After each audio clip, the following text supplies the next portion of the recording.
অখণ্ড সংহিতা বা শ্রী শ্রী স্বামী স্বরূপানন্দ পরমহংসদেবের উপদেশবাণী ষষ্ঠ খণ্ড। নারী জগৎকে জাগাইবে। শ্রী শ্রী বাবামণি উপনিষদ হইতে একটি কাহিনী বলিয়া তৎপরে বলিলেন, ভারতের নারী তার মহিমাকে বহুবার প্রমাণিত করেছেন নিজের অন্তরের ব্রহ্ম উপলব্ধি দিয়ে।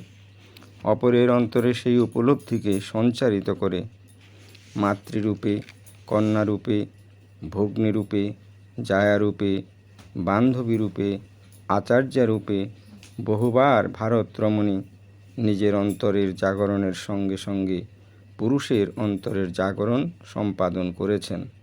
এই কথা তোমরা স্মরণ রাখো মা। স্মরণ রাখো যে তোমরা গার্গী মৈত্রীরই প্রতিনিধি স্থানীয়া, দেবহূতি মাদলসার প্রতিনিধি স্থানীয়া, চূড়ালা কয়াধুর প্রতিনিধি স্থানীয়া। জাগাও জননীগণ তোমাদের অন্তরের দেবতাকে। ক্ষণস্থায়ী সুখের পানে আর না তাকিয়ে সকল কামনা আর বাসনা করো সমর্পণ সেই নিত্যানন্দ বিগ্রহের শ্রীচরণ কমলে। সানন্দে তাঁর আরতি জমাও তোমাদের হৃদয় বৃত্তির প্রদীপগুলি জেলে।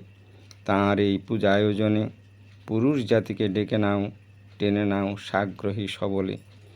পুত্র তোমার ধন্য হোক, স্বামী তোমার পূর্ণ হোক, ভ্রাতা তোমার সার্থক হোক, বন্ধু তোমার সফল হোক।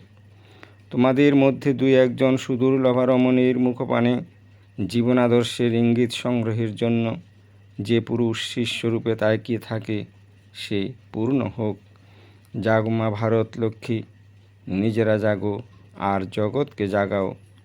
কালকে শ্যামগ্রামের ছেলেরা সভাস্থলে গান গেয়েছিল, তুমি না জাগালে মাগো জাগি কেমনে, নিজে কি জাগাতে পারি নিজ জীবনে।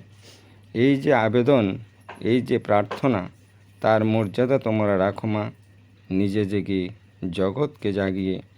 সকল ঘুমন্তির ঘুম ভাঙিয়ে দাও, সকল আত্মবিস্মৃতির সম্বিত ফিরিয়ে দাও, সকল অলস আতুরকে সবল সাধকে পরিণত করো। এই পবিত্র অধিকার মা তোমাদেরই যেন, তোমরা নিজেদের অধিকারের সদ্ব্যবহার করো। হরি ওম। জয় গুরু।